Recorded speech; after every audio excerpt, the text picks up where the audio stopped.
Morning student. हम लोग जो अपना बिजनेस ऑर्गेनाइजेशन का सेकेंड चैप्टर हम लोगों ने कंप्लीट कर लिया था और ये आपका थर्ड चैप्टर है that is related with the establishment of new business. मतलब न्यू बिजनेस अगर आगे थर्ड चैप्टर आपकी बुक का है, ये देखिए establishment of a new business. ठीक, तो इसमें हम बेसिक जो भी चीज़ें हैं वो समझाने की कोशिश करेंगे। ठीक है, अभी आप लोगों को कोई भी चीज़ें नहीं पता होंगी, कैपिटल क्या होती है, फेस कैपिटल क्या होती है, ये सारी चीज़ें। ठीक, तो देखिए सबसे पहले आपका दिया हुआ है, देखो एस्टैब्लिशमेंट ऑफ न्यू बिजनेस का मतलब क्या कि जैसे पहले के पुराने टाइम पे क्या होता था, पुराने टाइम पे ये था कि उतना ज़्यादा जो था वो ट्रेड था या बिजनेस था उसको मतलब मेनली नहीं लिया जाता था कि हाँ ठीक है कि हमें इस बिजनेस में जाना है, उस बिजनेस में जाना है, उसका स्कोप क्या है, उसकी लिमिटेशंस क्या हैं, बहुत सारी चीज़ें नहीं सोचनी पड़ती थी क्योंकि वहाँ पे ना जो लीगल रिक्वायरमेंट थी वो भी कम होती थी। आज के टाइम पे अगर कोई अपना बिजनेस स्टार्ट करना चाहते हो तो 50 तरीके की चीज़ें होती हैं, मतलब आपको बहुत सारी लीगल फॉर्मेलिटीज़ करनी होती हैं।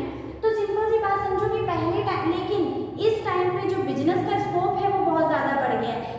पहले के टाइम पे था उतना स्कोप नहीं था। जब से हमारे यहाँ पे इंडस्ट्रियल रिवोल्यूशन हुआ है उस टाइम से बिजनेस का जो क्राइटेरिया है वो बहुत ही वास्ट हो गया है। तो वही चीज़ है आज हम सीखेंगे कि अगर हमें एक न्यू बिजनेस स्टार्ट करना है तो क्या क्या फैक्टर होने चाहिए, मतलब किन चीज़ों को हमें दिमाग में रखना चाहिए, तो उसके बारे में बात करेंगे। तो सबसे पहले दिया है, देखिए आप इसमें आपके 8, 10, 11, 12 पॉइंट होंगे। ठीक है, तो उसमें सबसे पहला पॉइंट जो है वो है सिलेक्शन ऑफ ट्रेड। मतलब कि आपको सबसे पहले सोचना है, समझना है कि आपको कौन सा बिजनेस करना है। अगर रीड करने की बात करें तो दिया है before venturing into any trade a person should decide in which he is interested. मतलब जिसमें तुम इंटरेस्ट है, तुम्हारा इंटरेस्ट हो वही ट्रेड आपको क्या करना चाहिए, सेलेक्ट करना चाहिए। Business can be wholesale, retail, national, international, production, trading. देखो कह रहे हैं कि बिजनेस तो कई तरीके का हो सकता है। होलसेल हो सकता है, आप थोक में सामान लेकर आओ और थोक में बेचो। रिटेल में हो सकता है कि आपने क्या कर दिया कि क्या करो, आप होलसेलर से सामान लेकर आ रहे हो और कस्टमर तक पहुंचा रहे हो, रिटेल कर लिया। रिटेल वाला बिजनेस आप इंटरेस्ट किस में ले रहे हो। उसके बाद अगर आप प्रोडक्शन करना चाहते हो तो आपका प्रोडक्शन से रिलेटेड बिजनेस होगा। आपको किस लेवल पे बिजनेस करना है, मतलब नेशनल लेवल पे करना है, मतलब इंडिया के अंदर करना है, एक राष्ट्र के अंदर करना है, इंटरनेशनल लेवल पे करना है, मतलब अपनी कंट्री से बाहर भी करना है। तो पहले आराम से आपको सोचना चाहिए कि आप किस तरीके के बिजनेस में इंटरेस्टेड हो और जिस तरीके के बिजनेस में आप इंटरेस्टेड हो वो ही क्या करोगे, सेलेक्ट करोगे। तो फर्स्ट पॉइंट आपका हो गया सिलेक्शन ऑफ ट्रेड। उसमें भी आपके बेटा 5 चीज़ों को ध्यान में रखा जाता है।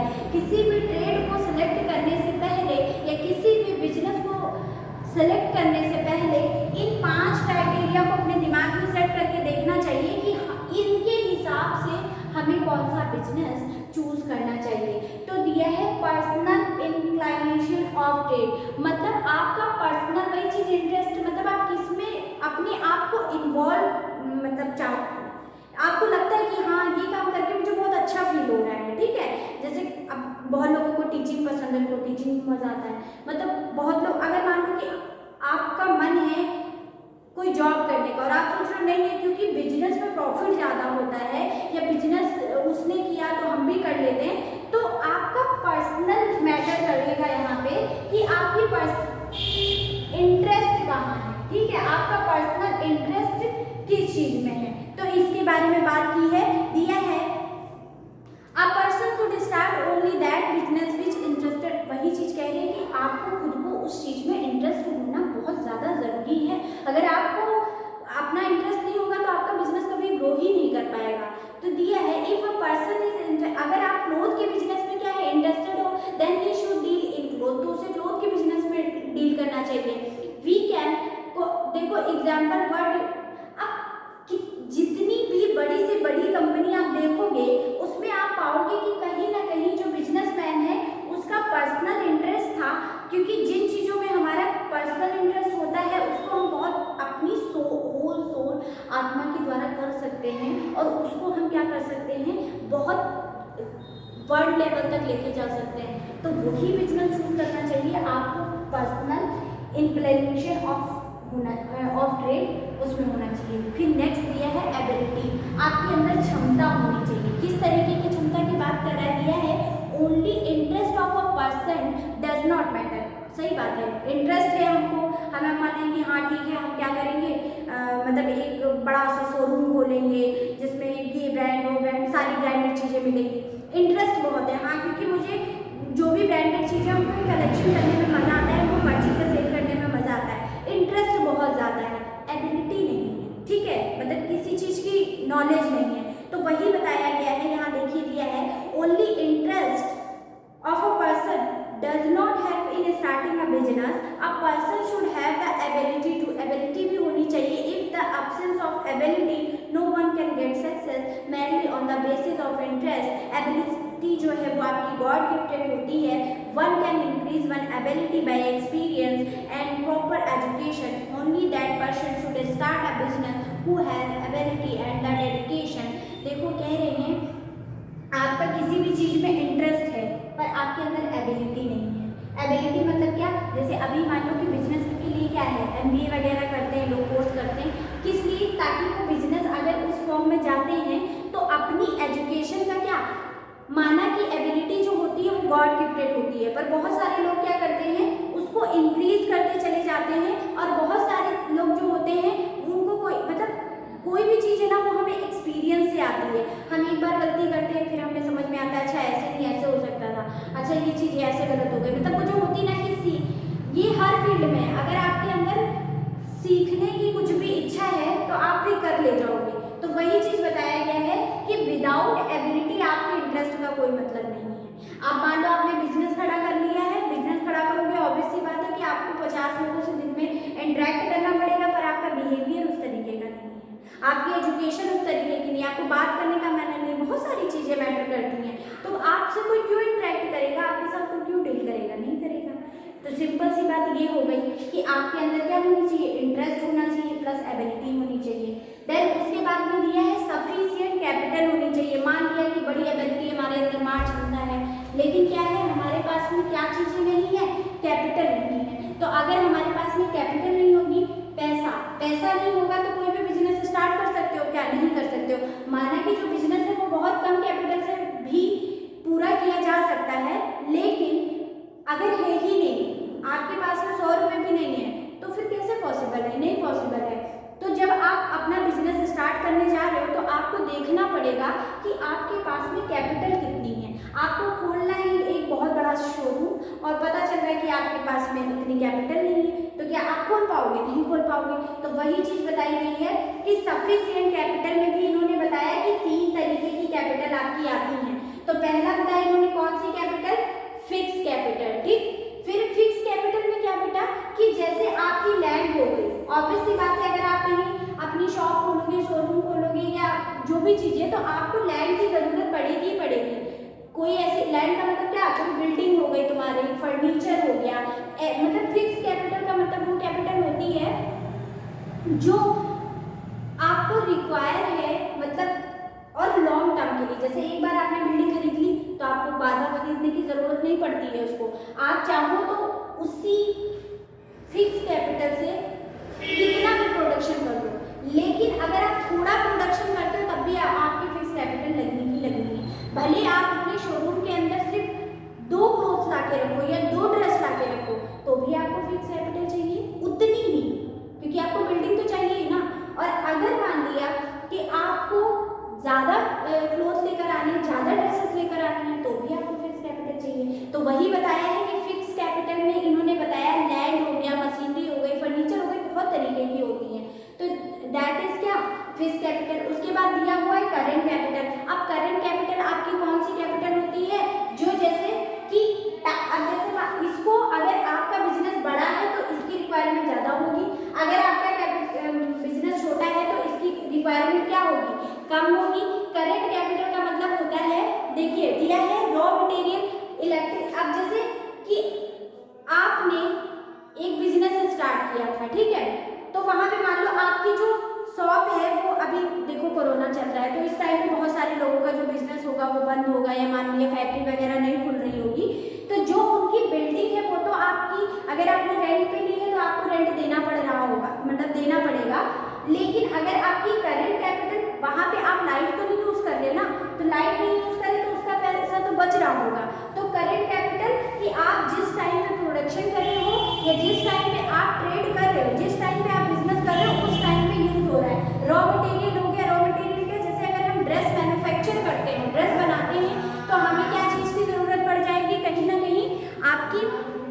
वही तो देखिए वहाँ पे आपको किस चीज़ की ज़रूरत पड़ जाएगी, जैसे आप कपास की ज़रूरत पड़ जाएगी, मतलब जहाँ से आपका कपड़ा बनता है। तो अगर आप ज़्यादा बनाओगे तो आपको ज़्यादा की ज़रूरत पड़ेगी, अगर आप कम बनाओगे तो आपको कम की ज़रूरत पड़ेगी। तो आप जब अपना बिजनेस स्टार्ट करने से पहले देख लो कि आपको किस तरीके का बिजनेस करना है और आपके पास में करंट कैपिटल कितनी है। उसके बाद आपका वर्किंग कैपिटल बेटा जो डेली के हमारे खर्चे होते हैं, डेली हम अपने बिजनेस में, तो हमें क्या करना पड़ता है, थोड़ा पैसा कैश इन हैंड रखना पड़ता है। मान लो हमें किसी भी चीज़ की ज़रूरत पड़ गई अचानक से, मतलब आपको डेली रूटीन में जो चीज़ें हो रही हैं, जैसे कि आपके एम्प्लॉय हैं तो आपको क्या करना पड़ेगा, मतलब उनको रिफ्रेशमेंट देना पड़ेगा। रिफ्रेशमेंट मतलब कि चाय कॉफ़ी ये सारी चीज़ें, या इसके अलावा कि मतलब कोई भी अगर रॉ मटेरियल है कम पड़ गया है तो उसके लिए भी एक्स्ट्रा पैसा, मतलब डेली की खर्चे के लिए जो कैपिटल आपकी होती है उसे हम क्या बोलते हैं, वर्किंग कैपिटल बोलते हैं। ठीक है, तो ये 3 तरीके की आपकी कैपिटल हो गई। तो आपको देख लेना है कि ये किस मात्रा में आपके पास में है, उसके बाद में ही आपको अपने बिजनेस का क्या करना चाहिए, सिलेक्शन करना चाहिए। फिर उसके बाद नेक्स्ट ये रखा है बेटा स्कोप। स्कोप का मतलब होता है कि आप जो बिजनेस करने चले हैं उसका स्कोप क्या है, मतलब कि वो आगे चलकर क्या होगा, बढ़ेगा या मतलब बंद हो जाएगा, या मतलब किस तरीके का बिजनेस है। पता चले कि आप कोई ऐसा बिजनेस ले आए हो जो बहुत ज़्यादा फ्लक्चुएट होता है। फ्लक्चुएट मतलब क्या, फैशन। अब फैशन क्या है, मान लो कि आज किसी पर्टिकुलर चीज़ की बहुत ज़्यादा डिमांड है, हमने सोचा कि वाओ ये तो बहुत अच्छी चीज़ है यार, नया नया ट्रेंड में आया, चलो हम इसका बिजनेस कर लेते हैं। तो अपने माइंड में इस चीज़ को रखना चाहिए कि एक टाइम के बाद में जो फैशन में आती हैं चीज़ें, तो जितनी जल्दी आती हैं उतनी जल्दी वो आउट भी हो जाती हैं। तो आपको पहले ये सेलेक्ट कर लेना चाहिए कि आपके बिजनेस जिसमें आप पैर रख रहे हो वो आगे ग्रो करेगा, डिक्लाइन करेगा, और अगर वो डिक्लाइन करेगा तो क्या आप उसके लिए प्रिपेयर हो या नहीं हो। ठीक, तो स्कोप में आपकी चाहिए, रुकिए देख लीजिए, a person who ventures into business should also view its scope for expenses in near future। Near future में आपको वही चीज बताई है। अब business where condition change rapidly, जहाँ पे चीजें जो होती है बहुत जल्दी जल्दी चेंज हो जा रही हैं, because it would be difficult for, अब ये नया, अगर आप नया बिजनेस स्टार्ट कर रहे हो तो कोई ऐसी यही चीज़ बताइए कि ऐसे बिजनेस में मत चले जाओ कि जहाँ पे आपकी ग्रोथ बहुत स्लो हो, या फिर ग्रोथ होने के चांस ना हो, या फिर मतलब आपके बिजनेस का आगे कोई स्कोप ही ना हो। ठीक, तो वो चीज़ बताया हुआ है। फिर उसके बाद में बताया है प्रॉफिट एंड रिस्क। ठीक, प्रॉफिट एंड रिस्क का मतलब कि आपको पता होना चाहिए कि आपके बिजनेस में प्रॉफिट कितना हो सकता है। ठीक, प्रॉफिट कितना हो सकता है मतलब कि हमें कम से कम इतने का प्रॉफिट तो होगा ही, मतलब हमने जो पैसा लगाया है वो तो हम वापस ले ही लेंगे और एक्स्ट्रा कुछ ना कुछ पैसा ले लेंगे।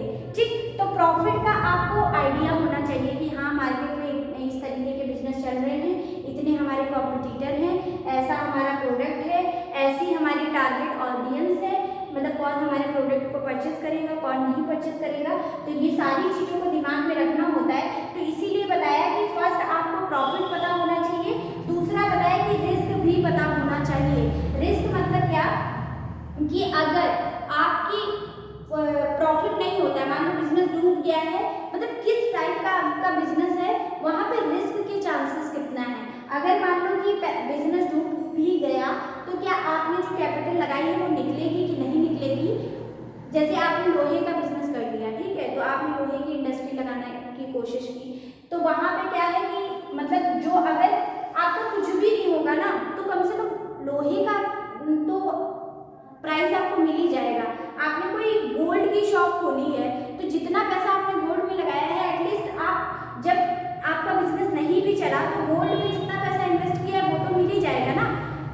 तो ये बता रहे कि आपको ये भी पता होना चाहिए कि आपका रिस्क कितना है और आपकी क्षमता कितनी है रिस्क उठाने की। पता चला बिजनेस डूब गया तो आप खुद ही पता चले डिप्रेशन में चले गए, तो रिस्क की मात्रा भी पता होनी चाहिए। तो दिया है before starting a new business one should estimate the profit which will be earn by a business. कह रहे हैं कि हमें पहले से एस्टिमेट, एक अनुमान लगा लेना चाहिए कि हमारा जो बिजनेस है उससे प्रॉफिट कितना होगा। If the profit margin is very less in a business then it should not be started. कह रहे हैं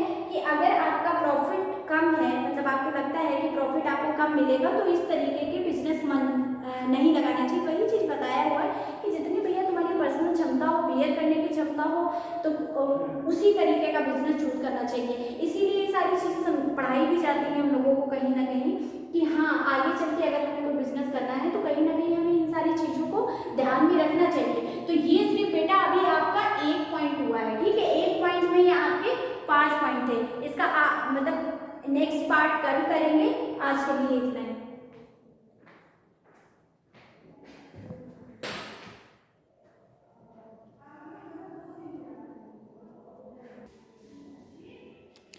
अब जिसको रीड करना हो और उसके पास बुक या ये बुक ना हो, कोई दूसरी हो, तो उसके लिए हम ये मतलब नोट्स भी प्रोवाइड कर दे रहे हैं। आप लोग स्क्रीनशॉट ले लीजिएगा इसका।